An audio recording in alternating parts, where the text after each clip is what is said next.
Welcome to episode 140... 54. Oh, jeez. You just barely told me that.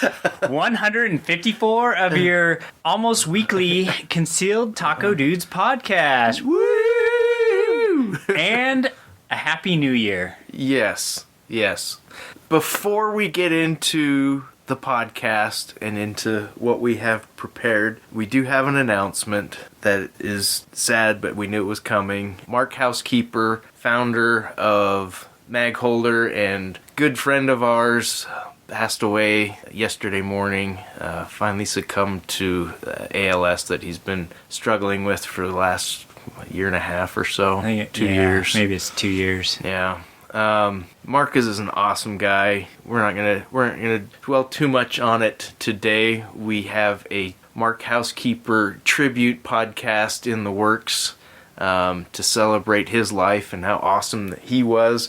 But we're gonna make sure we have more people to help us celebrate that. So, a lot of you have been listening for a long time. If you guys have feedback that you want to include about Mark, if you had an experience with Mark, if you knew Mark, feel free to email us. Yeah, send that in as listener feedback. Yeah. And we can read that on that episode. Yeah, at the concealedtacodudes@gmail.com. Concealed tacodudes@gmail.com. Yeah. Anyway, that was really sad news. Or you could send it to Jason, or you could send it to me. Yeah, either way. Sad news, kind of bittersweet. We're glad that he is no longer suffering, and really he's trapped in his body is what it was.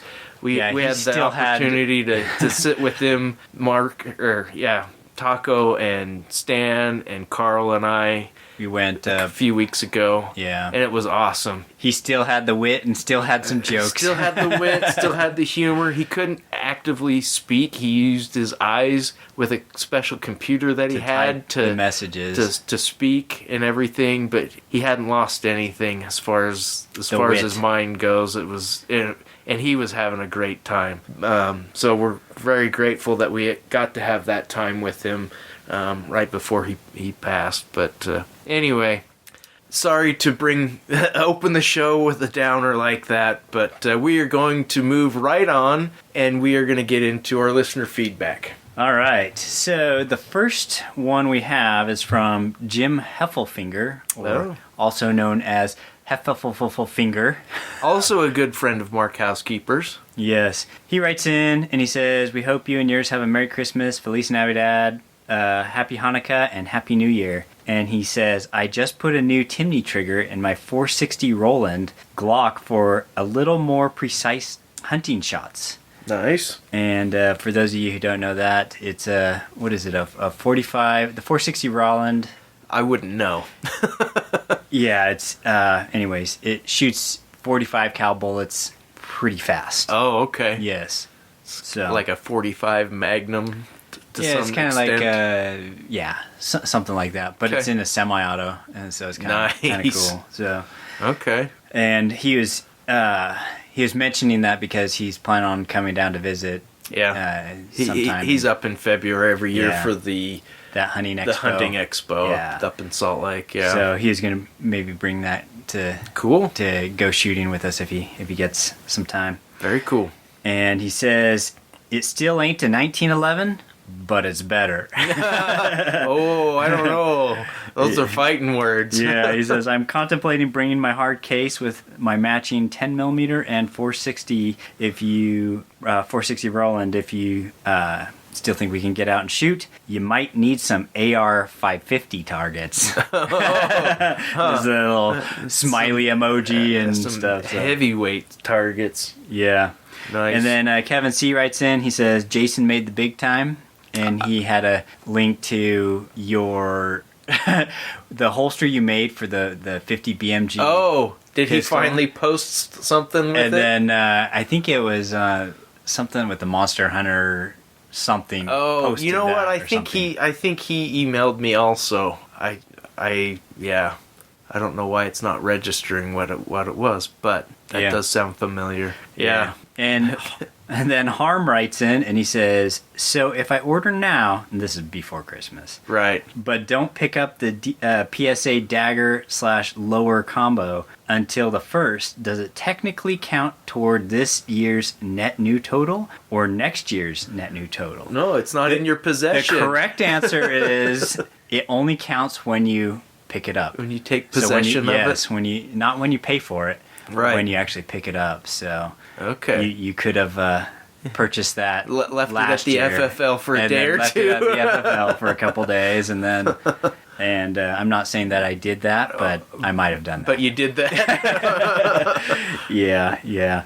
And then the last one is from Nate D, and he writes in and says, hey there, my podcast friends. Last year, I sent you my firearms recap for the year. Here's my 2022 recap. Oh, okay.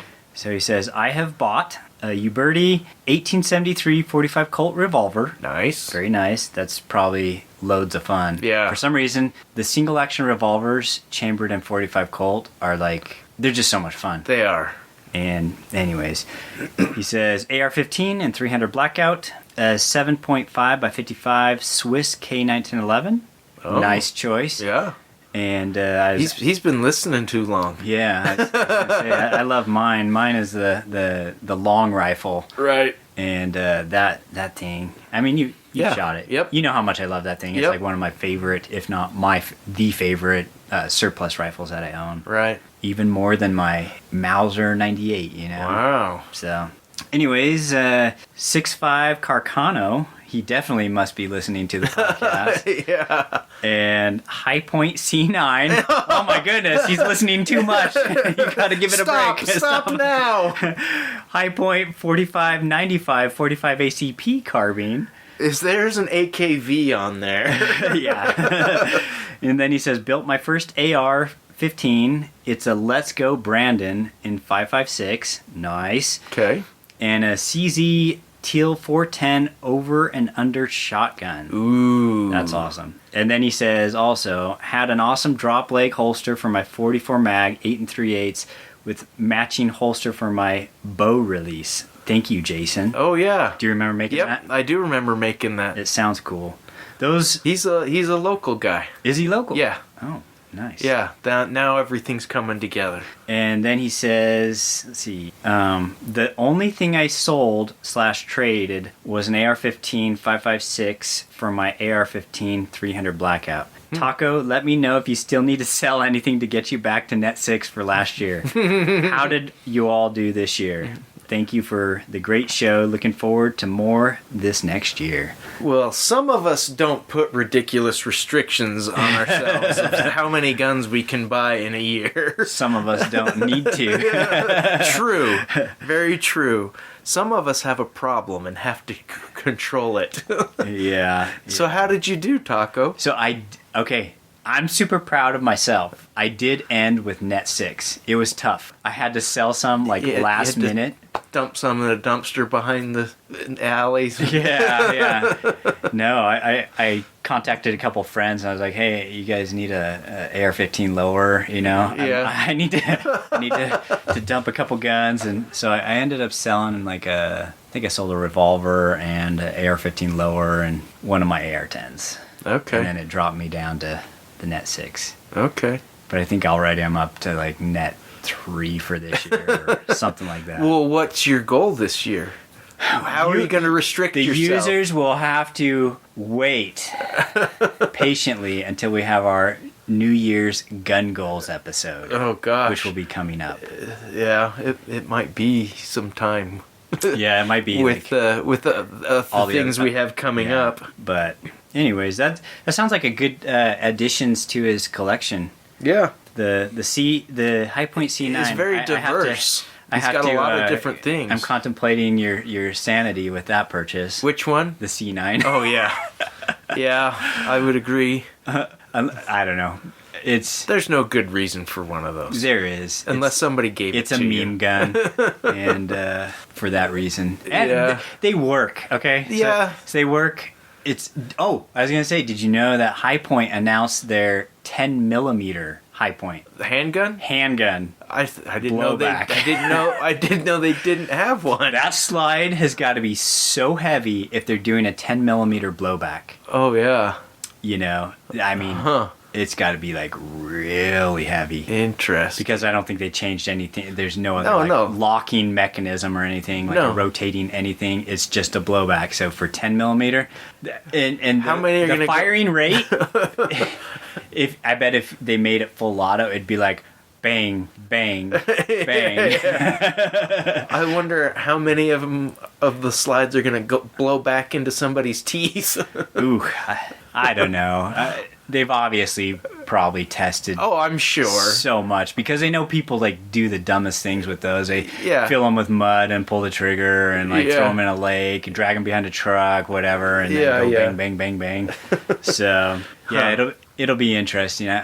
If Gunny's ever brings one in, I might have to like. Oh gosh.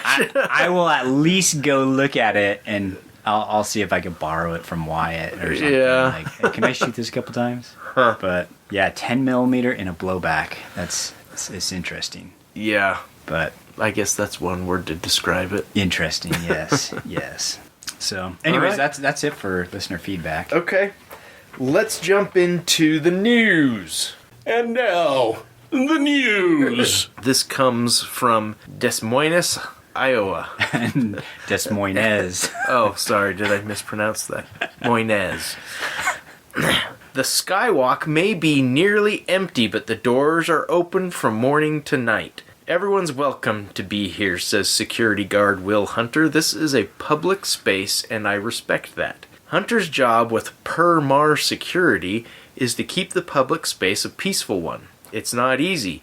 We do have the shelter down here, and you have a lot of mental illness in the homeless community, he says, and that's just a sad fact. I did a little bit of research just to clarify. I thought I understood what they were talking about with the skywalk, and I wanted to. So the skywalk is an enclosed bridge that goes across a roadway that connects, like, I think, shopping areas and an apartment complex. Okay.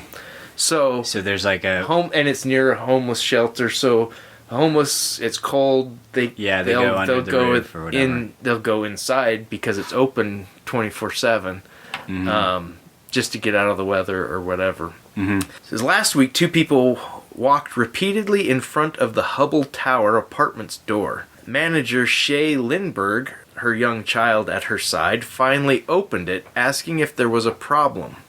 One of the people grabbed her child. A struggle ensued, but Lindbergh was armed. Oh, jeez. So she's that's like one of my worst manager. nightmares is somebody like snatching a kid. Yeah. Like. Yeah. So because you never know if you'll ever see So there's him a couple pacing back and forth. She finally opens doors. Can I help you with something? Yes, we'll take your kid. Yeah. She's armed though. Sergeant Paul Perizek of the Des Moines Police Department said this is one example of a lawfully possessed gun doing something well. It certainly looks like the big turning point here. The pivotal piece to keeping her child safe was the fact that she was lawfully armed with a handgun, and she produced it and told them, "Let go of my kid." The man and woman walked off, and Lindbergh called Will Hunter, who was the security guard on the skywalk. It took Shay about 3 sentences to describe her, and I'm like, that's Lori. She's been around, hanging around, says Hunter. Per Mar Security takes the names of all who cause problems in the skywalk. Hunter called police, gave names, but then followed the pair until police could take over. To have that security guard there in that spot at that moment was probably the most critical piece to this, because he was able to keep an eye on both of these people as they made their way through the skywalk down to a restaurant and onto a bus. So they were getting out of there. Yeah. They probably wouldn't have been found. Hunter says between Per Mar patrols, security cameras, and regular communications with the police, the skywalk is actually very safe, and especially in winter, open to all. Everybody's welcomed on the skywalk. If everybody's following the rules, you're not going to be bothered by security because it is a public place. Hint, hint, no kidnapping. Yeah. Permar Security was hired by the Skywalk Association in 2020 right after a couple was assaulted by a group of teens as they were out on a dinner date. So the teens were out on a dinner date and assaulting people? That's weird. Permar is not only in contact with Des Moines Police, but also with the shelter in the Bethel Mission and with Polk County Jail.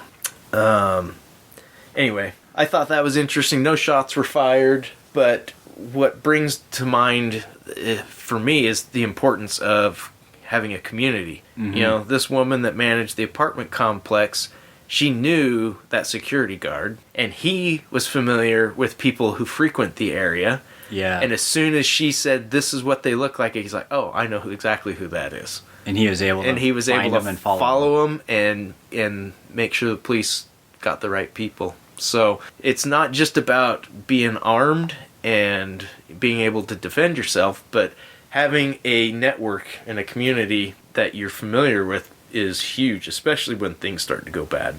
Yeah. I would say the number one thing, though, is that she had a gun on her. Right then. Yeah, it wasn't sitting under the desk or in a drawer. Yeah, because it sounded like she opened the door and then they tried to take her kid. Right. And if she hadn't had the gun, yeah, two people are usually stronger than one. Right. And right. Yeah. So it's like I was saying before, that's one of my biggest nightmares, and I always tell my kids I don't sugarcoat things. Right.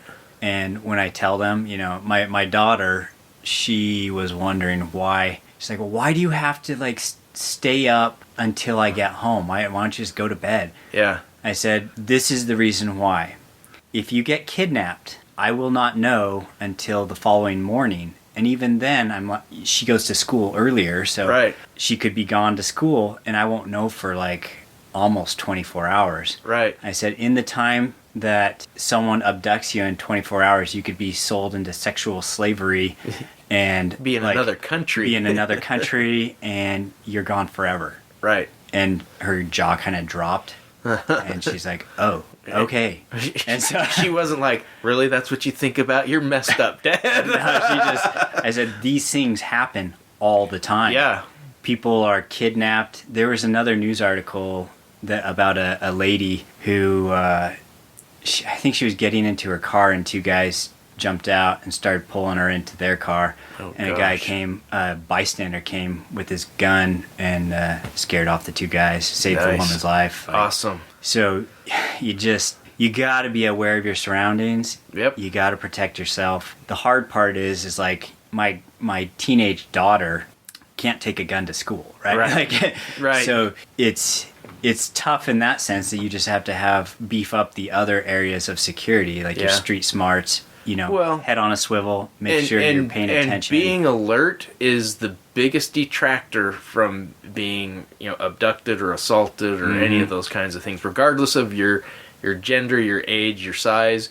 If you are alert and aware of what's going on around you, that sends signals to the bad guys that you're not an easy target, and that's what they're looking for. Yeah. Is easy targets. They don't want any trouble. They just want what they want.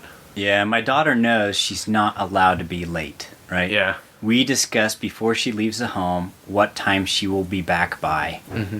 And then afterwards, if her plans change, she notifies us to ask us if it will be okay and gives us a new time. Yeah. Having a plan with your kids is super important. It is. So, anyways, let's jump right into what we did with guns. And Jean Tessier just walked in, so... Gunsmith extraordinaire. I'm here. All right. So, did you do much with guns? I did a little bit with guns since we recorded last. I've been to the range a few times, shooting the dagger a little bit more with a... What do you think about it? With an optic that was properly secured to the firearm. Good. It does make a difference. It does. It does. It's hard to hit stuff when the optic keeps flying off. Oh, That's what Jason noticed. It wasn't coming off. when the optic is bouncing around on the slide, Yeah, then It wasn't bouncing. It was just a little jiggly. you had the kangaroo model. Yeah. Those aren't even supposed to be sold in the U.S. They're only for Australia. Yeah. I really like it, the dagger. Yeah. I think there's a whole lot of value in it for what How's the they're trigger costing. on it? It's not bad. to me, it's better than a Glock. Better than the Glock factory trigger. I believe that. I believe that. I've shot Glocks so long that that's kind of what I compare everything else to. I don't like the hinged trigger. I like the blade safety better. I would prefer not to have any of it on the trigger if I could, but it's not. But saying that, it's not bad. Yeah. It has a good hard reset, which I like. Nice. I like it to clunk. Accuracy good? Yeah. Yeah. Yeah. It's more accurate than I am. Good. So, Good. which isn't saying a whole lot, No, but it's nice to have guns that are more accurate than we are. yeah, that's You know, that's when the you- way Yeah, it that's should true. be. When you're more accurate than the gun, that gets annoying. Yeah, that's a problem. It is. Yeah. And there's occasionally guns that you just don't shoot well, Yeah, and I've you had hand it to that. someone else thinking that the gun is broken. Like there's something wrong with this gun. Yeah. Yeah. And then they shoot it and they're like, "Oh, this is the most accurate gun I've ever had." Oh, yeah. It's all experienced relative. that. you Yeah. know. There's some, but it's, it's like a lot of things, Some people like Cadillacs, some people like Cavaliers, and and to them a Cavalier is amazing and they love it. And, Yeah, I don't know. we trade them if those there's anyone guns. who- Nobody thinks that. Well, okay, maybe there is that high point crowd. Yeah, So, yeah. Hey, Yeah, you're exactly. in that crowd. Although I look at it from a realistic perspective. Different perspective. They're not great guns. They're reliable. They go bang. Yeah. Lifetime warranty. So But there's a lot of guns that fall in that category that aren't hideous to heft or to yeah. look at. Well, I'm actually wondering how High Point is going to somehow diversify or be able to compete with all these next generation All these Glock clones, and the Taurus G2C, the G3s, G3C, they're- whatever. Well, it's a Taurus. You say that, You know but what? I've only heard good things about them. Really? I had a G3C in my shop yesterday, and I was playing with it a little bit. It actually has a nice feeling trigger in it. Oh, they It's- do. It's they not. have great feeling triggers. It's not a bad But looking the problem gun. with the Taurus, and all you Taurus lovers, don't even be writing in. Email Jean Tessier. But Tauruses, they look great. They feel good in the hand. They got good trigger pulls. Sometimes they're accurate when they fire. Sometimes. They are, bar none, the most troublesome semi-automatic handgun you can buy. Really? Going by what comes in the shop, I can see more of those than But anything else. Specifically, the G2C, or They're the G3. because those I have haven't been seen those yet. Yes, I was And going to see, say that's- those are a different I feel like different beast. I think. Taurus has kind of turned a corner when it comes to that specific line. Well, they said that 10 years ago. Well, I'm saying it, not them.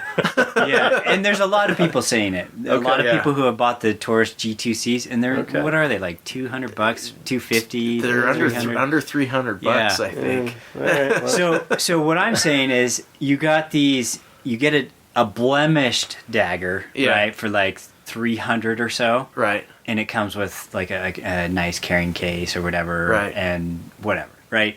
Optics cut, like yeah. all these features. So mine, it was $300, threaded barrel, cut for an RMR, suppressor height sights, and came with a nice little canvas case, whatever. yeah. Yeah, $300. Yeah. So you take that compared to a High Point, which they're retailing about, I'd say, roughly 200-ish. Yeah. Yeah. There is a huge gap in yeah. quality, functionality, everything. Yeah.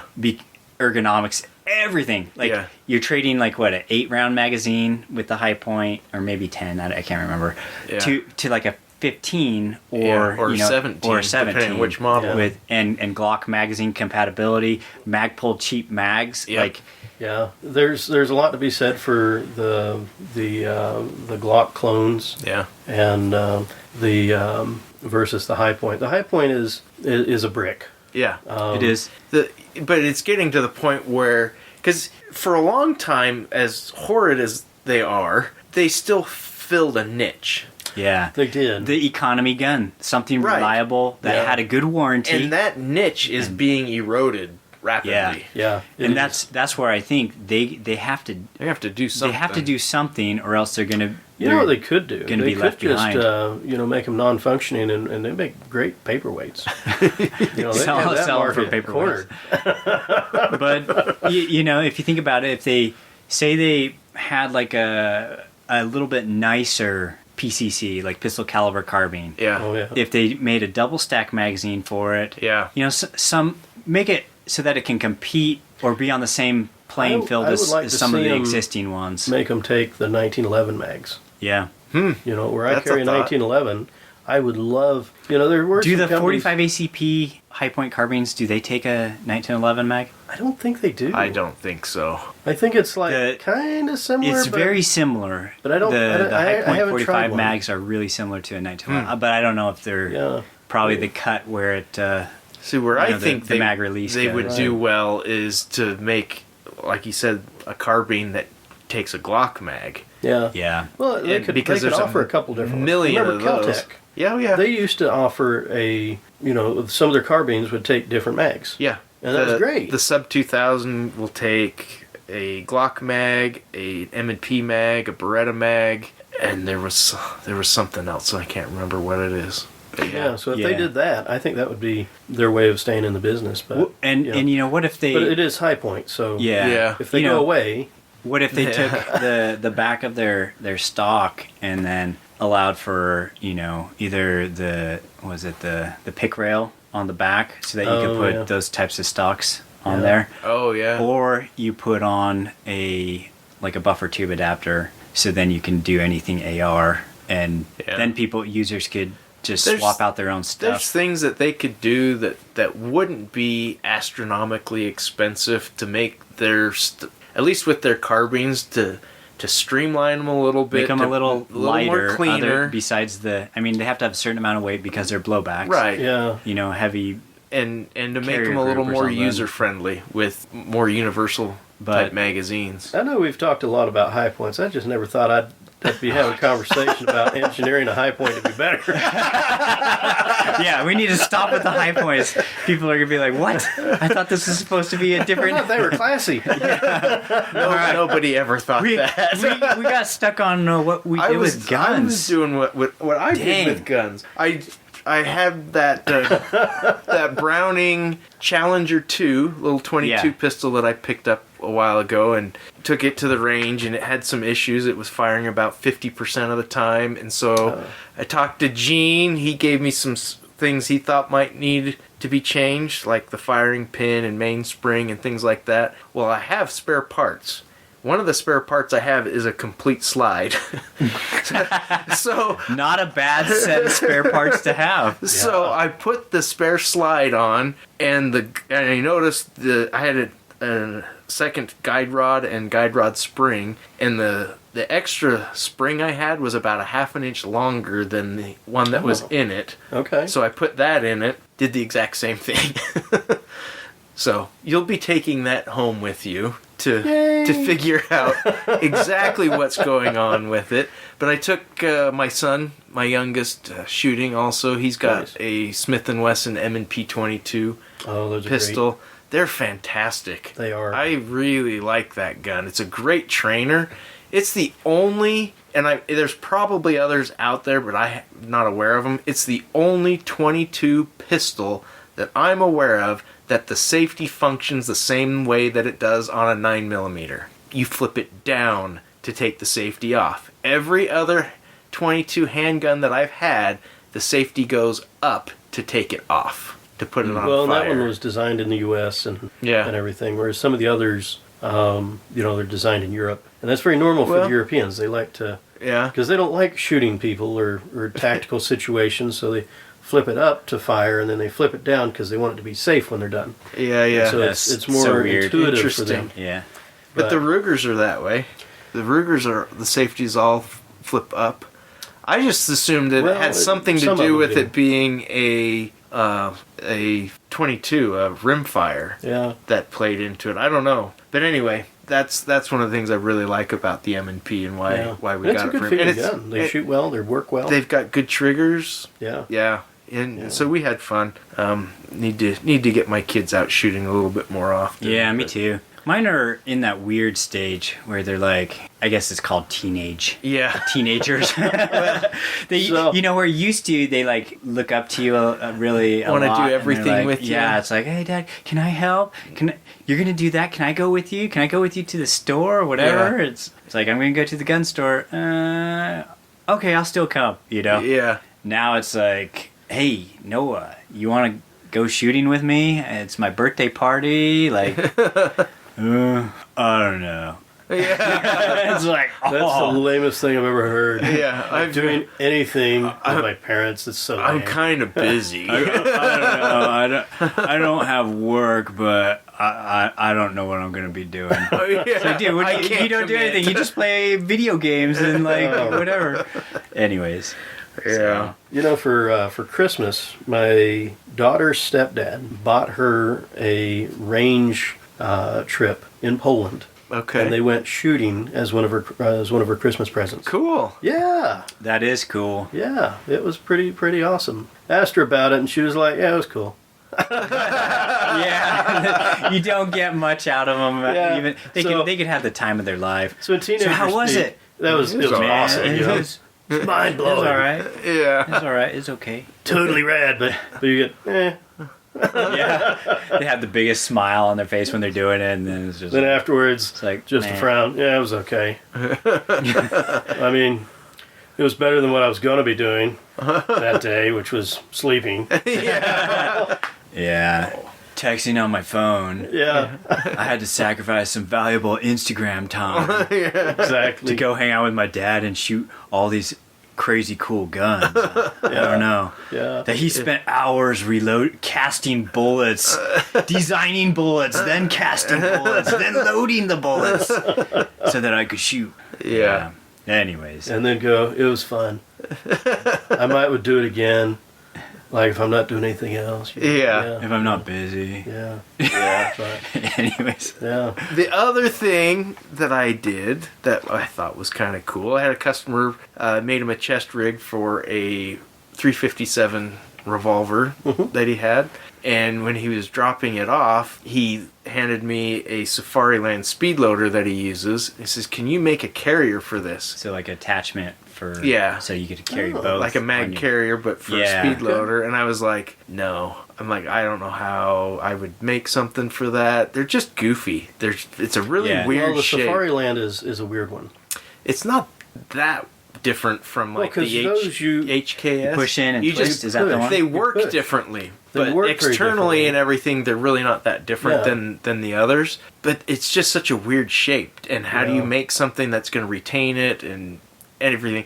So I kind of went, and he's telling me other things he wanted. And I said, you know what? I'm like, why don't you just leave it with me? there. And if I get some inspiration, maybe we'll get lucky, but I'm not promising you anything. And like one night I was in the shop, I was getting ready to go home, and all of a sudden I went, hey, I have an idea.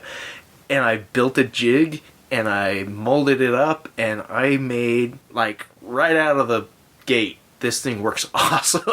Nice. And I just posted some pictures I was gonna of ask, it. did you post pictures? I just did while we were waiting for Gene to okay. arrive. Sorry. I did post some pictures of it and ask for people's opinions. If you're a wheel gun person and you carry a speed loader, how are you carrying Did it? you bring it with you? No, my customer has it. Oh. But anyway, I'd like some feedback. You so draw go check his Instagram. You and draw it then provide some- horizontally, Okay. and I could make one that you draw vertically as well. I actually just ordered a Safariland speed loader and the HKS, the one that you twist. Oh, yeah. That's the Yeah. HKS, yeah. So I just ordered both of those so that I can play with them and kind of refine the design a little Yeah. bit. But I'm gonna wait till after That's you pretty refine the happy. design, and then I'm gonna have you build me something. yeah, but I was really is one of those things that just turned out really awesome, and I didn't think it would. See, because I think that would be a good one for my chest holster for my bear gun, the 44 mag, the Ruger Alaskan. Oh, yeah. And then to have a little speed loader for 44 mag. Sure. That'd be cool. Yeah. That looks kind of nifty. It turned out pretty nice, huh? Yeah. And it's dual layered Kydex, which matched his chest rig. Yeah. So, anyway, that's cool. That's what I've been doing with guns. Gene, what have you done? Well, so what took me long getting here is bought out a friend's pawn shop, all of his broken guns, parts, and things. And so he had passed away a couple weeks ago, and we were planning on doing a deal anyway to clear out some of this stuff, but went and got the bulk of it today, and as they go through stuff, they'll probably find some more. So there's about 40. So this was just kind of like spare parts inventory. Spare parts, stocks, barrels. Okay. Lots and lots of stuff. Nothing. You didn't buy out all their firearm inventory. No. I gotcha. Do you ever find value in like the single shot shotguns? Mm-hmm. There's actually. It's funny you brought that up. So I've got a client down in Mississippi that I'm building I'm taking a single shot barrel from an H&R. Mm-hmm. I'm going to cut off the shotgun part of it, so I leave the chamber. Yeah. Thread that and thread a barrel to fit that. Okay, yeah, that's, what is that called? Barrel stubbing? Yeah, barrel stubbing. Yeah. Barrel sleeve. Well, usually stubbing. Yeah. And so, because the 45 long Colt H&Rs are stupid expensive when you can find them, and they're not common. So he's going to have a single shot 45 Colt. Yeah. That makes sense. Be cool. Yeah. So like when you find the barrel, they're $500, $600, $700 for just the barrel. Huh. And I figured it up, and with a Green Mountain barrel and stubbing an old shotgun barrel, like I can probably do it for around $400. So that's going to be kind of a fun one. The wheels are turning. I know. Taco's head right now. I've already thought this process through like several times with some other ideas I had. Huh. But, anyways. I've done that before on a couple other actions, and it worked well. Generally speaking, with stubbing, you have to do a cartridge that is a lower pressure. Is that? You want it to be fairly low. Yeah. I wouldn't do one from scratch, for like a 243 or anything like that. But pistol caliber, most of your straight wall rifle rounds, it'll work. But, a while back I got some of Al's barrel lugs for the H&R that he had laying around. Oh. Yeah. So those are in my personal stash that occasionally I'll pull them out, and I'll pull out a barrel and go, yes, you two will be together one day. And then I put it back. Yeah. I remember looking to do one of these, and it was a odd caliber. It was basically a 38 special that was neck down to 30 cal, designed to shoot cast bullets, and it was using, I forget what surplus cartridge dies, but you would run the dies down to build the shoulder. Okay. What's that 30 cal? 30 carbine? Nope. It's necked. 30-40 crate? No, it's a handgun caliber. Oh. You've got the 30. Sig. You've got the 30 Tokarev. Yeah, I think it was the 30 the Tokarev. Something else. Yeah. Anyways, yeah, that was one of the ideas, and the reason you need to have a stub is because you need the right ejector, and so 357, stub or 38 stub, and then you get a 30 cal barrel. Anyways, off topic again. But and you can get different extractors for those, or weld one up, because there's not a ton of tension on those. So, but there's value in all parts. Okay. Sometimes it ain't much value. We need to talk after this. Okay. I have an idea for you. Oh, boy. That may or may not work. Yeah. But cool. Yeah. Cool. All right. Anything else? Been doing a crazy number of gun shows. Yeah. Almost every weekend. Wow. Yeah. Do you find that you sell more or buy more or both? Or is it I do both. It depends on the show. So Pocatello, it was a 2-day show. Saturday was great. Sunday, as far as selling, Sunday was terrible. But I bought a lot of great guns on Sunday. So some of them they're either good for buying or selling or both. Yeah. Rock Springs this weekend was Really good. Bought a Browning Auto 5 16 gauge. Oh, Wow. that's cool. That's been on my list for decades. I've had just a Auto 5 12 gauge on my list, and I passed one up a while back. They're cool. Yeah. I've got a Talk about military that one. later. Yeah, we'll talk about that later. Yeah. For the topic. But So, but yeah, that's kind of it. All right. okay, my turn.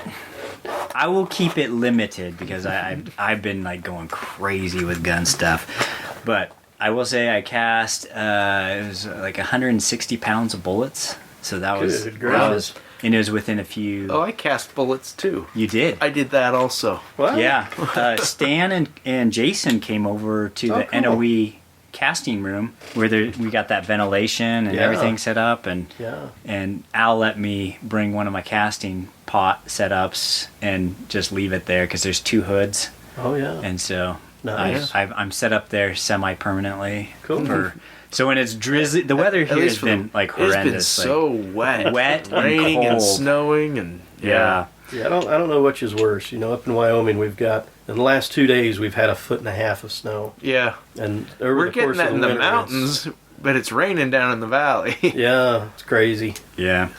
Anyways, I have in my hand a mold, and I am going to do a video on this mold in the future. But I cast up a bunch of bullets with this. What was interesting about this mold is a hollow base.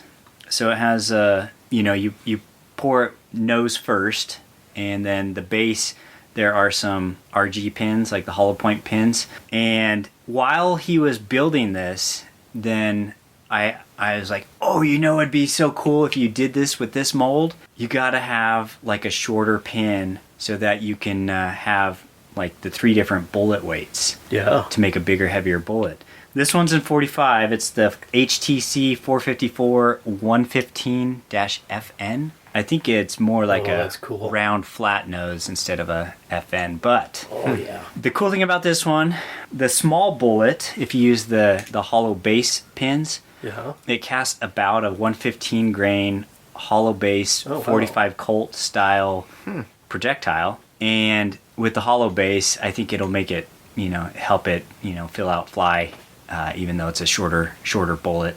But it's basically a way to use less lead. And you know what I was thinking this would work well with also is if you had a 45 caliber air gun, because it's a shorter projectile and it, the hollow base. I was just at Utah Air Guns last week discussing that very thing. Yes, That'd be a good black powder mold too, it would. It would. because that's light enough. That would work well in a lot of the reproduction 44s. Yes. Yeah, it would.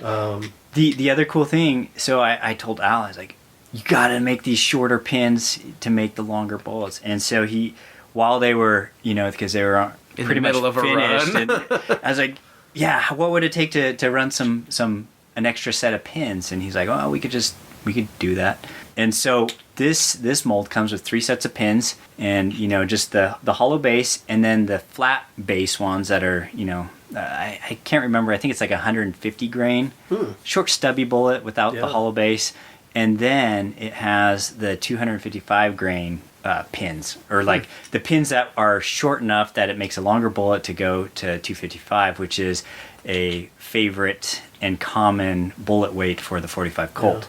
It has crimp grooves on it, so you can totally use it for 45 Colt. Yeah. And anyways, I thought this mold... And this one's intended to be powder coated, correct? Correct. Okay. It does not have any Grease grooves. grease grooves, Okay. which is why this design works with the hollow base Right. and just extending it out. Cool. So yeah, that was kind of one of those things that is a moment of genius or whatever. and a wheeling Al Did Nelson. everyone catch on that Taco just called himself a genius? Well, we were both talking about how it'd be a good idea, so I'll throw Al in there too as genius. But yeah, so I did a bunch of casting with that. I don't know how I'm going to do a video of it. Probably I'll do a video where I just talk about the mold, and then I can show some of the projectiles and then shoot some. But you can't cast on YouTube anymore. Like, they'll just delete your video, Weird. give you a channel strike, delete your channel, whatever. Because it's evil. Yeah. So I was at the pawn shop, favorite pawn shop, and Antonio showed me this revolver. It's a Smith & Wesson, I think it's a 19-4. And so you could probably correct me if I'm wrong, Gene, but that was probably somewhere in the 70s? Late 70s, early 80s. Okay. Yeah. So, yeah. Really good condition. That has like color case hardening on the hammer and the trigger, and then the rest of it's like a nice dark blued. That's pretty good. And it's like, it looks like it was a safe queen.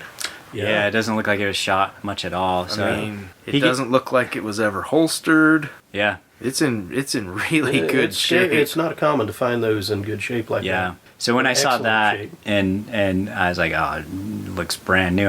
I'd be dumb to pass it up. So So how many clams did you have to give for that? I think that's that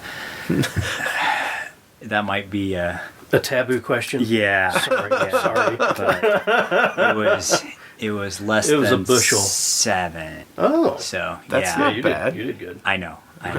So, anyways, so I picked that up, and that is that rolled into this new year. So that was good for that. I also picked up. I just barely got this yesterday. It is a 458 SOCOM Tromix barrel, and you'll notice something odd about it. There's no gas port. There's no gas port.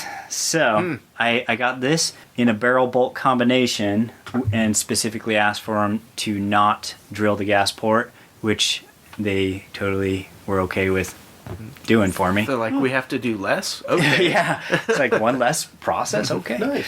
And then in my hands right here, Explain the reason. Why do you not want a gas port? Is it because gonna in be- my hands right Oh, here, I am gotcha. holding one of the Troy pump action AR-15s. Oh. And so that's the reason I went with the lighter profile 458 SOCOM barrel, so that it can sit inside of the little pump thing. I don't know what you call that. The ring inside the handguard that the pump bolts onto, that goes over the barrel. The pump carrier or The something. pump- Right. Yeah. I'm not sure what they call these. I'm not sure what they call it. But anyways, That is so interesting. I What's both- it chambered in? this is chambered in 223, which Okay. is like boring. Yeah. For a pump gun, it's boring to me. So Yeah. So why did you get it? so He's that I gonna could do change- that. he's Oh, gonna that's put that right. barrel in. Yeah. gotcha. Well, I'm with you. The other part of the equation is like I didn't pay anything for the gun yet. How did So that happen? yeah, Wyatt at Gunny's, Oh. he's like, hey, I want you to take this, play around with it. You can even modify it. So he did give me permission you to modify a gun that I did not pay for. Nice. And then he said, play around with it, do some videos, whatever, for about a year. And if you decide you don't want it, bring it back. And then if you do Wow. want to buy it, then you can buy it. Probably a discounted price and everything. Yeah, because it's used. Yeah, because it's used Maybe even modify it. and damaged. It will have a damaged receiver. So you'll notice that the ejection port is quite narrow because yeah. it's built for 5.56 or 300 blackout. So I'm gonna have to take this to probably the NOE shop. Al, we bought these in pairs. We're gonna be twinsies on these. Huh. So he thought that was a cool idea, and so I'm going to take it apart, throw the barrel and bolt in, make sure it actually works and stuff, and then I'll take it all apart again and we'll Open up the ejection port to be able to take those 458 SOCOM fatties. So did he have you take this because it's like a new gun that hasn't hit It's the actually been market? around for about 7 or 8 years. Really? But he got a bunch on like a distributor closeout or something, and so he's like, "Hey, I got something that's kind of up your alley." Yeah. And- And I don't imagine they're hugely popular, Yeah, Probably not. but It's in kinda cool. certain areas, like this kind of gets around a lot of the problems you have in California. I think this gun is legal in 50 states. Yeah. And that's kind of what I'm I may be incorrect because I don't Yeah. I don't That's pretty cool. learn 'cause all the rules I'm of not all legal the- in 50 states.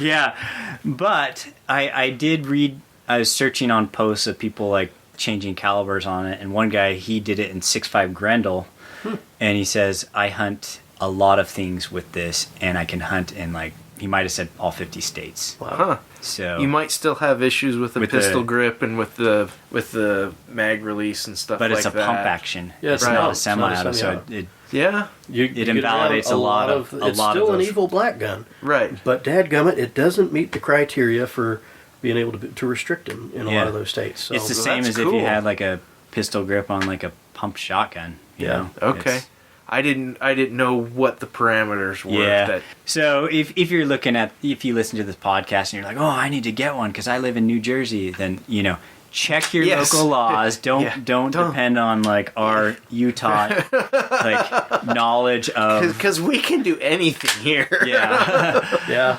But anyways, that's one of the projects I have coming up this year. Cool. And I like that. That's interesting. It's a good looking gun too. It's not bad looking. One of the benefits of going with a pump action, I got some flack on Reddit online, where I was like, hey, has anyone done this? Looking for, and they're like, why would you take a more effective firearm, basically tossing out the semi-auto portion to get a less effective firearm and, whatever. I'm like, oh my goodness. Do they know you?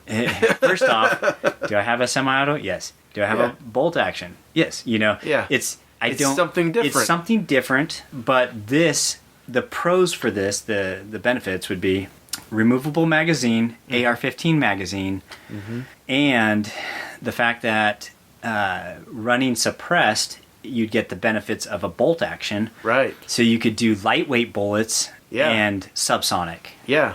The semi-autos, if you're going to go subsonic, you have to use heavier bullets. It's kind of like 300 Blackout, you know. The benefits that you gain with the, you can just do all these different things load-wise that you can't do with some of the other options.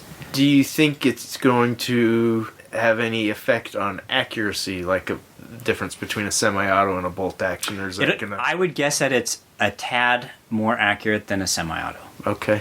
The reason being is that it's a fully free-floated tube. There's no gas port that is attached to a gas block that has a gas tube running all the way back, bumping the So if you look at the Remington, I can't remember if they're the 760s. 760s. I can't remember. They made some that were 7600 series. Those can be insanely accurate. People used to say, if you're getting 2 to 3 inches, you're lucky. Yeah. But in reality, when people know what they're doing, you load correctly, then the last one of those that I had, it went to Texas, and the guy just threw together a load, took it out and shot it, and it was a 1/4 inch. Wow. At 100 yards, and he says, "I'm happy." And, so they're very much capable of extreme accuracy, provided people do what they're supposed to. Sure. So load wise, and then also it's it depends on who makes your barrel and how good they make the barrel. Yeah. So It's hard to get a bad barrel these days. I would agree with that.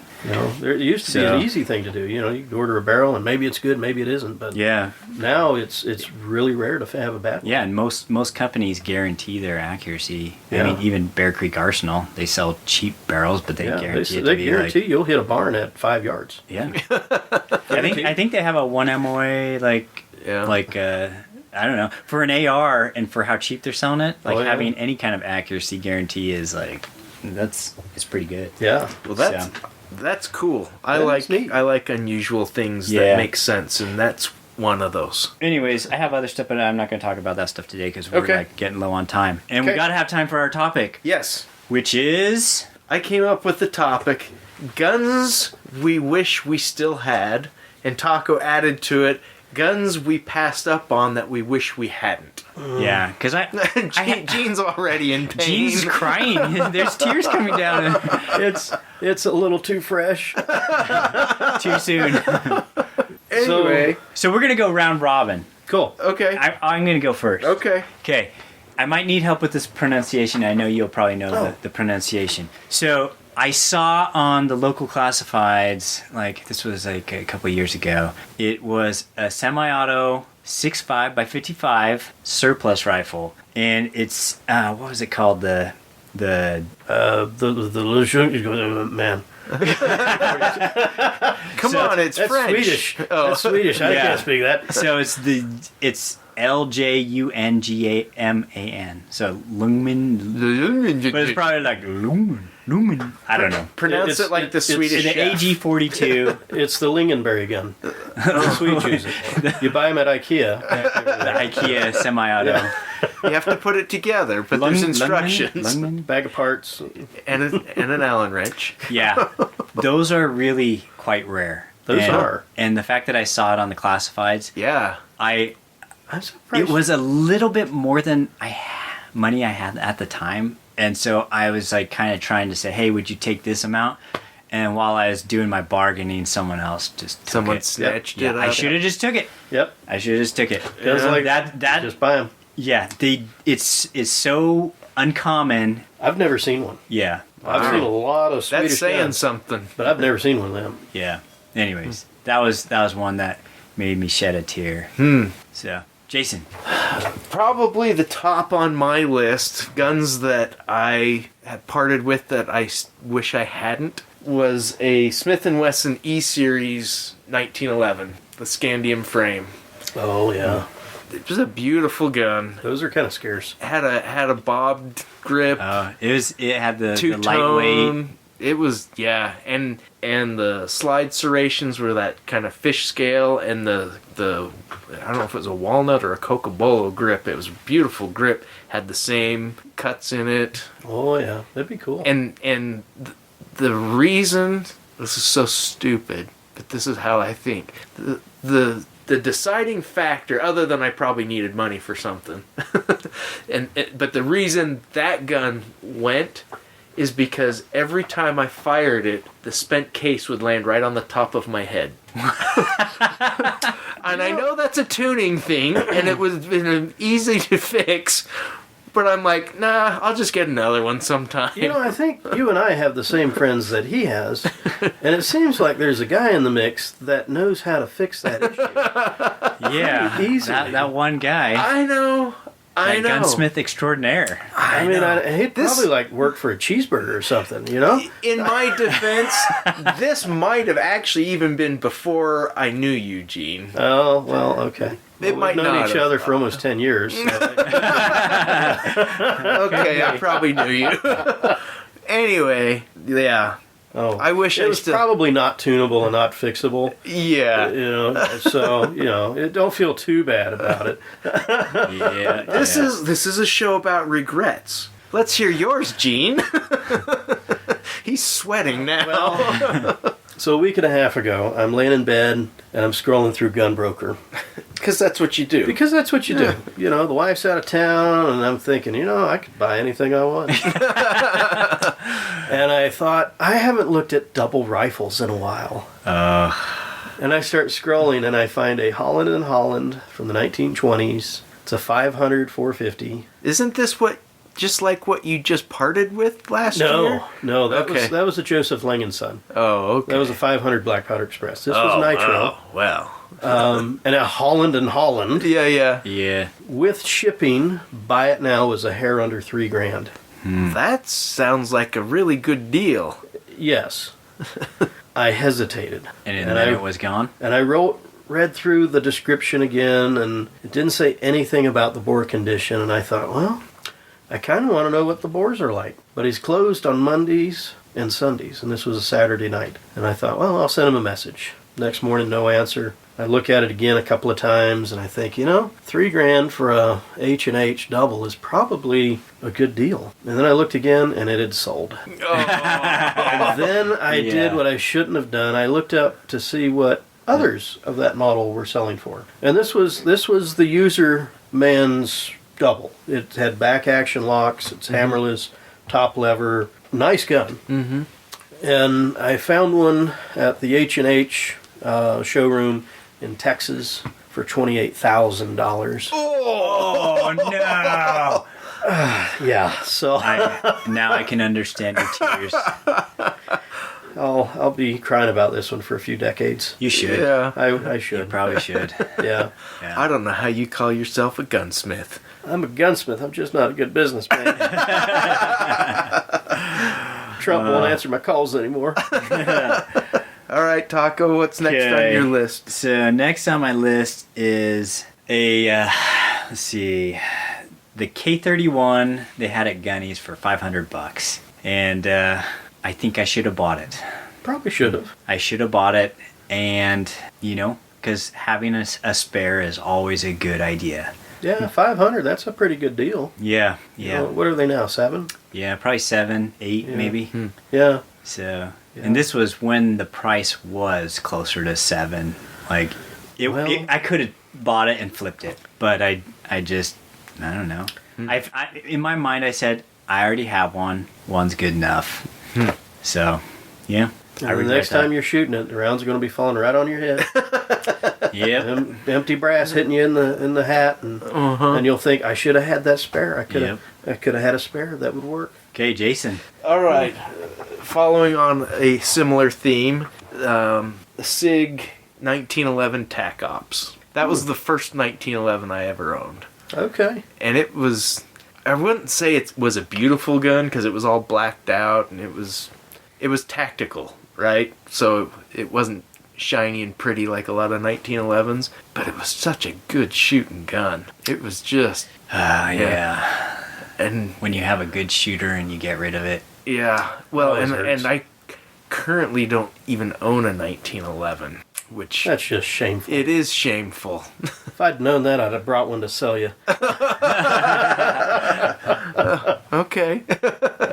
But yeah, I wish I still had that one because it was a good gun. You can always get yourself one of these poor man 1911s. Yeah, you get a Rock Island or something. Rock Island or was it Tesis? Have you actually looked at some of those? The Tesis? I haven't. But that's my a friend good brought thing. one over and it looked pretty decent. So the Tesis, the Gersan, all the goofy Turkish-made 1911s, I haven't had any of those come through the shop. And they've been out long enough. If there were issues, they should be showing up. Yep. And they're because you see they're lots of throwing the them away, Turkish or- long guns. I was. I haven't seen very many recently. Oh, really? So maybe they've figured Maybe out they what they were better. doing wrong. Oh, okay. Maybe. Maybe people are just throwing them away now. I don't know. I haven't. All the goofy Turkish handguns that are popping up all over, I haven't heard really anything bad about them. I think they've taken all the money we've given them for all the crappy guns and invested it and started making some good guns. I can hope. CZ, I mean, most of their shotguns are made in Turkey.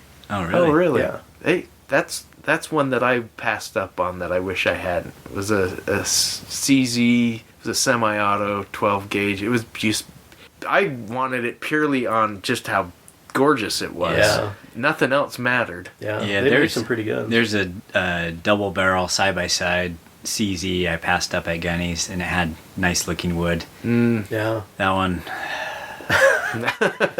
Gene, what's your next one? The next one's going to be an 1895 Marlin Cowboy. Okay. That was before Remington bought them out. Uh-huh. This would have been 20 years ago. Before Remington ruined them? Yeah, they had a 26-inch full octagon barrel.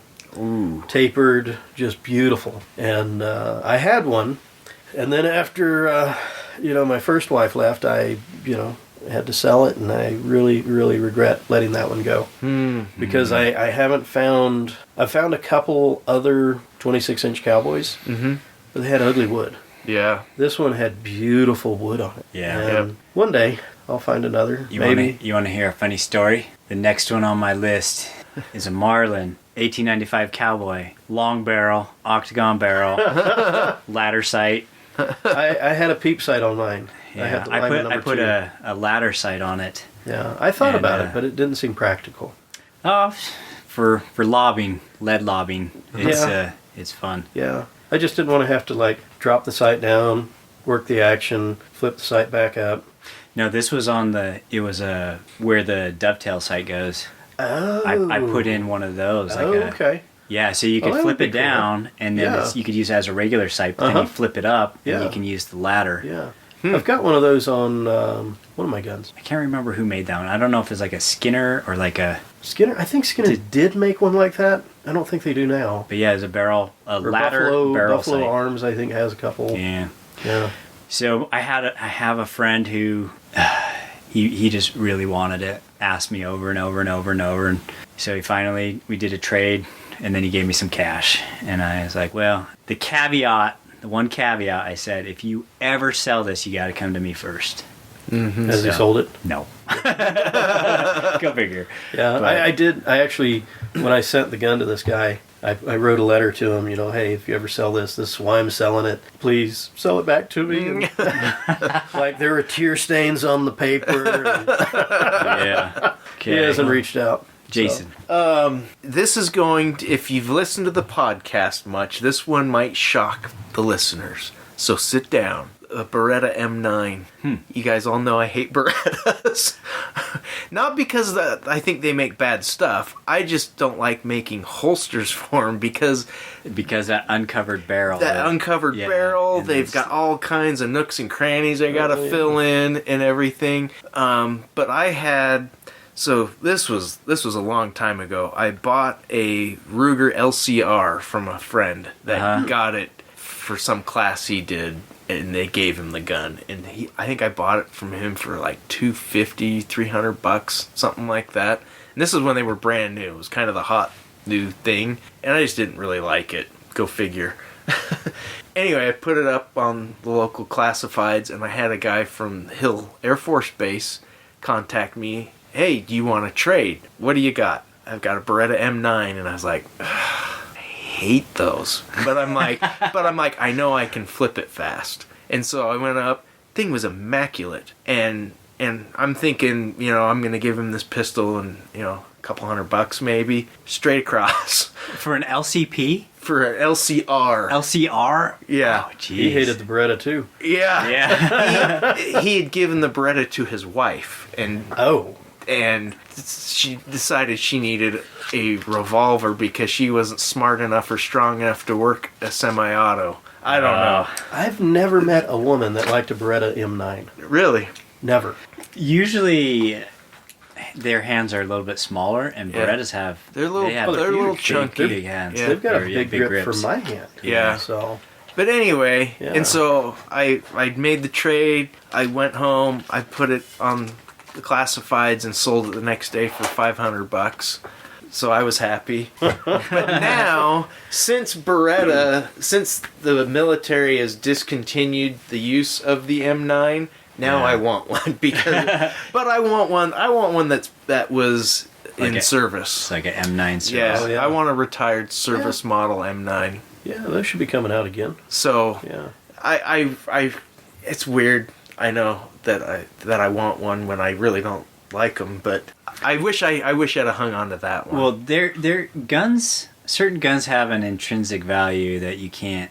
Yeah. You might hate shooting them. You might want to just have it in your collection it's called because of soul.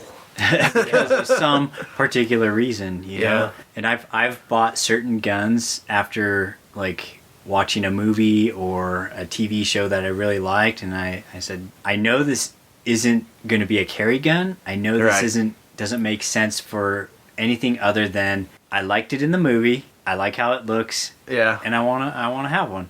Well, that's probably why I got rid of my 1911s also, is because I knew I was never going to carry them. Just because they're bigger, they're heavier. I'm a striker fire guy. I know, Gene. I don't put it against anybody who carries a 1911. Just for me, I'm not ever going to carry one. So that's also partly why those departed, is because they just sat in my safe. And I thought, why am I sitting on these? Yeah. I really want this instead. And now I want them back. Well, Gene? that happens. Another Marlin, 336 ADL, 30-30 rifle. 30-30. So it's an ADL, 30-30. What's an ADL? So Marlin, a lot of people don't realize this, but Marlin made some very deluxe versions of their 336s that they called the ADL. And much like the Remington has an ADL and a BDL and all that, but with Marlin, the ADL was top of the line. Very, very nice wood, beautiful metal on it. I mean, they were color case, they were just gorgeous. I had one, and I sold it. He sold it. And when they come up, they're either one of two things: ridiculously expensive or horrifically molested to the point that there is no rescuing it. So, yeah. Huh. Okay. All right, last round. Okay. Okay, so this one is kind of just a general one. I currently do not own an SKS, and I have, Oh. and I That seems really weird. yeah, I just traded one off. And so I guess my regret would be that I sold my previous SKSs or that I didn't buy a Yugo. I had the Norinco Chinese ones with This one was a Yugo. with the pig stickers, you know. I have a Yugo. And they were like just okay. And what happened is, this was early on in my gun collection. I said, well, if I buy an AK, I'm not going to need an SKS, because why would you have an SKS if you have an AK? Because the AK has all, you know, you can kind of customize it more. You can take big magazines. Because it's a piece of history. They're completely different. But back then, you go to Gunnies and there were walls of SKSs. And, you know, you buy a case of ammo for $50 and, you know, it's going to be a good day. But so I kind of regret not picking up another SKS before the prices went nuts. I think they're like, like $600 now? Probably. They for a good one, yeah. And you know, You I can get 'em bought these things for $150 like back in the day. So. Well, when I was a kid, Roses would have them for sale for about $39 once a year. Geez. Oh gosh. Yeah, but they were ugly. I didn't want one as a kid. I don't want one of those. Yeah. I want a Winchester, or I want a Remington. You know. Yeah. Nowadays, I wish I'd have gone back and just, you know, spent all of my allowance, all my yard cutting money, and bought every one of them I could have. You know. Yeah, So, and you know, it's kind of you know, you wouldn't, an SKS would not be any type of gun I would pick up for like an apocalyptic scenario, right? Like No. running stripper clips. but it has a versus, bayonet. Okay, well, you have me there. But, You can roast marshmallows. but Exactly. for the nostalgia, the history, and they just run well. They do Yeah. run Like well. they either run and, well or they don't. and I found that they shoot more accurately than the AKs. Yeah. And so, you know, thicker receivers. So here's the a lot of other question things that go into that. that's but- come into my mind since we've been talking. What is out there right now that is equivalent to that $39 SKS that nobody wanted back in the day that they wish they had now? What are It's we? not What a are high we? point. What are we over? What are we overlooking right now? I think a couple of years ago it was the Hungarian straight pull, the M95. Okay. Yes. You know, those used to be $100. Now they're $400, and that's just I think in they're more than that now. Are they more than that? Yeah, the Steyr M95s. I'm not buying one then. Yeah. 'Cause I can remember I when they mean- were $100. I mean, 10 years ago, it would have been the, what is it, the Russian rifle. Oh, The Mosin Nagants. Mosin Yeah. Nagants. Yeah. And now they're kind of... Those have gone up, and They've gone up, but if you look at Gunbroker, there's a lot of the lesser known variants that are fairly cheap.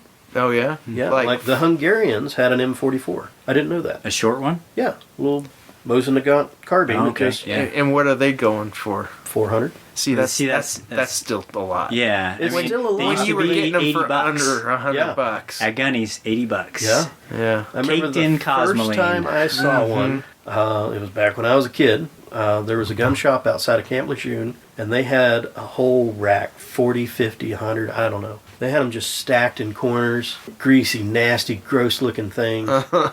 $59. Yeah. So back to your question, though, I don't know if there is something that is like that. Yeah. Now. Let us, if It's- the listeners if you're talking are about- aware of something, So what is real it? quick, you know, Maybe- most of these things are surplus rifles. that Yeah. they come in a big lot, and then but obviously they're not new production. So, Right. And so as people Yeah. buy them and get destroyed, Then- get then the lost, value thrown in the goes lake, up.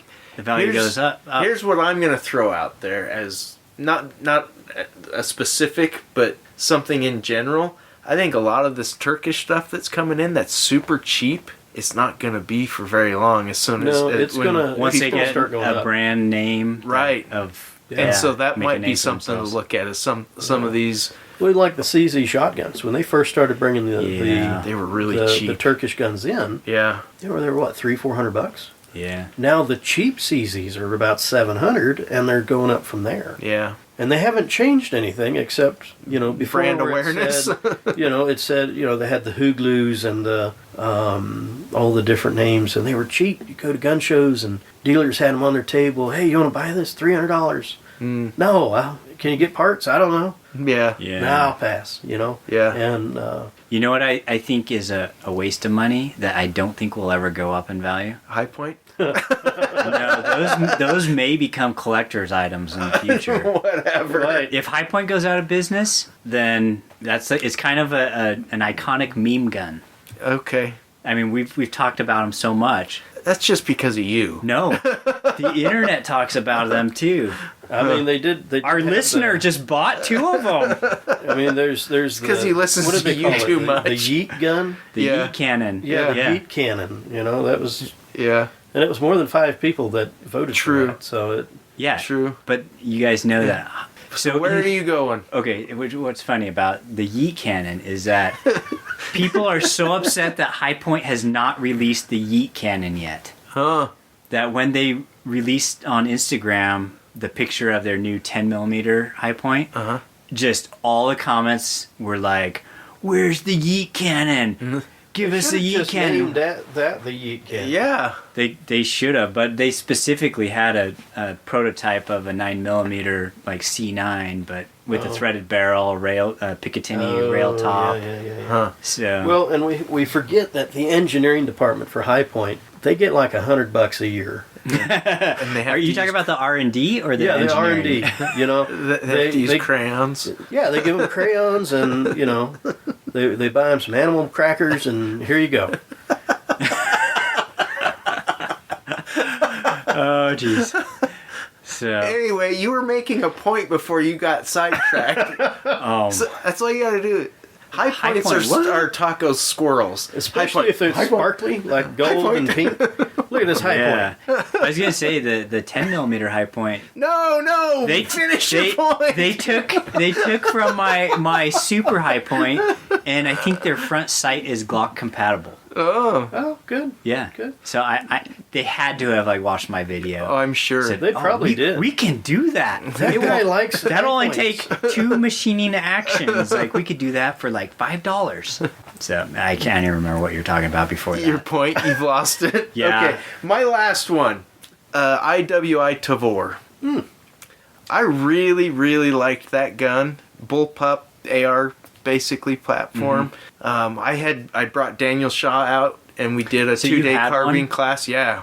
And it was like the first gen where they were nice and sleek looking. Yeah. Oh, yeah. And one of the reasons I bought it was because you could configure it for left-handed. Oh yeah. So you could just swap completely everything. ambidextrous. Right. That's what I thought.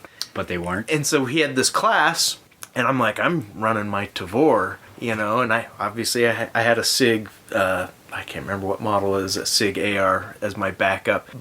Because I shoot left with a long gun, because I'm left eye dominant, by lunchtime my chin was bleeding from bouncing brass off my chin. Really? Yeah, and I went, okay, Tavor's going away. I'm going to use my standard AR to get my face a little further away from the ejection port. Oh yeah, because it's so close. Yeah, because it's a bullpup. Bullpup, And yeah. so after that class, I went back to the gun shop and I'm like, okay, you know, I realized, you can just swap it all out with the But you parts have of to that, have- but you have to get a left-handed bolt. And it's probably super expensive.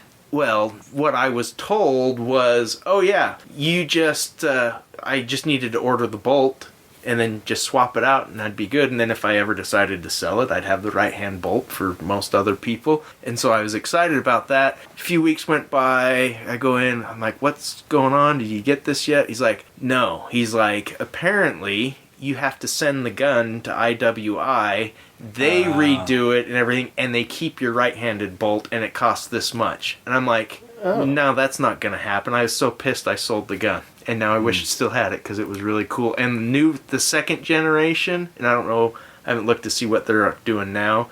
Second generation looked like a freaking 2x4. They made this. They got the R&D guys from. High Point. They went from this kind of cool, spacey looking, sleek thing to like just straight lines, square, blocky. I'm like, what are you? I'm like, I'm not buying that. So I wish I still had my Tavor, and took some time to cool down and went, okay. I'll give in to your stupidity and let you take more of my money to make it what it needs to be for me. But Yeah. They've had a few deals on the Tavors on Palmetto. yeah, And I don't know.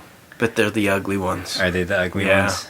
I think. I don't know. I can't keep up. Maybe Their the ads. design is better though, even though it is ugly. It might be. You should probably go like I guess if you find one. I haven't seen one in the Yeah. shop forever. They were huge for a while. Yeah. They've kind of faded. But- I'd say go in and like handle one Yeah. and see what you think. I don't know if I could get past how they look. Yeah.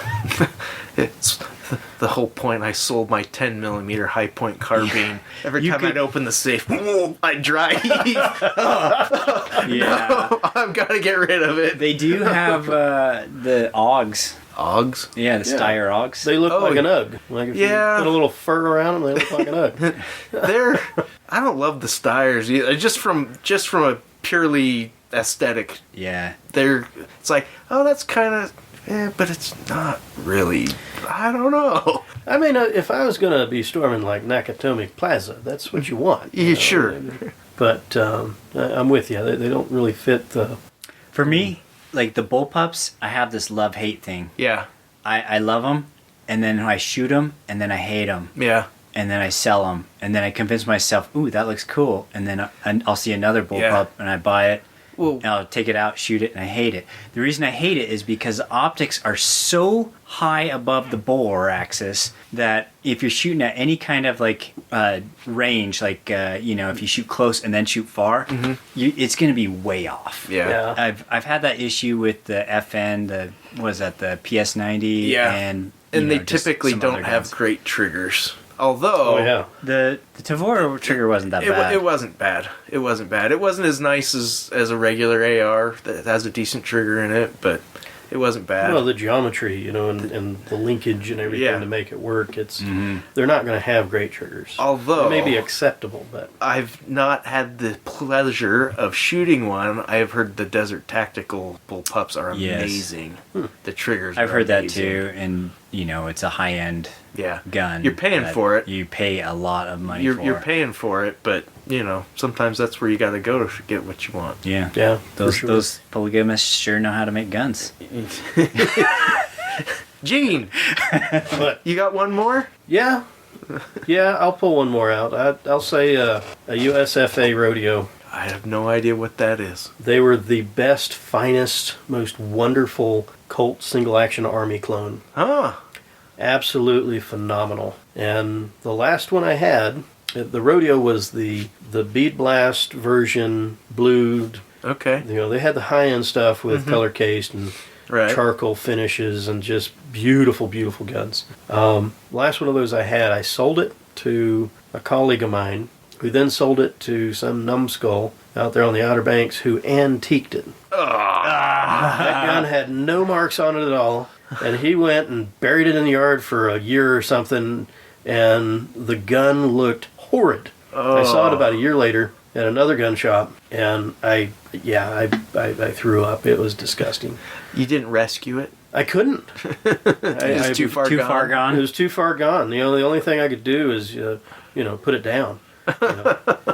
Yeah. Oh, Yeah. that's sad. And then I found out after I sold it that the company had gone out of business. Oh. And they hadn't gone out of business, but they quit making the wonderful guns, and they made their little zip gun. It was a little thing that would bolt onto a Picatinny rail and take yeah. a 1022 mag. Yeah. And they're garbage. Huh. They went from making the finest revolvers you could get at that time to just Junk. a piece of trash. And then probably no more. And they've gone out of business completely now. But yeah, All right. Well, that concludes our topic. We Yeah. got to hit sponsors real fast. Oh, yeah. So NOEBulletMolds.com, best bullet molds ever, and they you got to pay attention to some of their new designs, like this 45 cal hollow base set. oh yeah, that's a neat one. That's a cool one. Very versatile mold. Use Coupon the code FLT001. It'll save you 10%. Utah Airguns at UtahAirguns.com. I was just down there talking to him about getting a 45 caliber long gun. I got an FX. Ooh. I What did you bought get? 2 of the FX crowns. Oh, I gave one to a colleague of mine that I was buying out his shop up in Jackson Hole. He moved to Florida, and he wanted an iguana gun. Oh, That's that's it. perfect. Yeah. I got the gun for you. Yeah. Give me a week. So I came down, bought 2 of them because I figured if I'm buying him one, I should buy myself one. Oh, for sure. Yes, you should. And I finally bought them both in September. Mm-hmm. I finally got the rings and the scope to put on it. So by springtime, I'll have mounted it and have actually shot it. Oh, So- my goodness. Nice. Yes. But, they yeah. they still have those crowns, the blemished ones, for like $1,200. Those are air quotes blemished. by I know. Yeah. I know they The, are. the difference is they've got the steel Steel air tank bottle, instead of a carbon. the carbon fiber. Yeah, Yeah. But for $1,200, It's worth it. It's a killer deal. yeah. yeah. Anyway, check out Utah Air Guns at utaahairguns.com. Use the code AirCandy. You'll save 10, or no, you'll get free Free shipping, shipping and turret free turret stickers. Black Ice Coatings. Follow them on Instagram, Facebook. They're doing lots of cool things. Yeah. Best gun finishes out there. If you want to dress up a gun or your bike, I'm getting ready to strip down a bike, getting my bike dipped again. Anyway, you can't go wrong with Lee and his girls over at Black Ice Coatings. Check them out. Tell them you want it slickery. Yes. Magpul. I wish. Mag holder. At magholder.com. Best horizontal mag carriers out there. He's got lots of other cool stuff on there. Check them out. Use the code SHOWMETHECANDY. Show me the candy. Remember Mark. Place an order, and you'll save a big chunk when you use that code. And lastly, Concealment Solutions at concealmentsolutions.com. Always working on new stuff. If you don't see what you're looking for, whether it's a holster model or a gun available option, contact me and let me see. I might be able to help you out. But use the code Show Me the Candy. You'll save 15%, and sometimes I throw in some swag too. Anyway, All right. that's it. Till next time, stay safe, have fun. Be nice to people. And take someone shooting.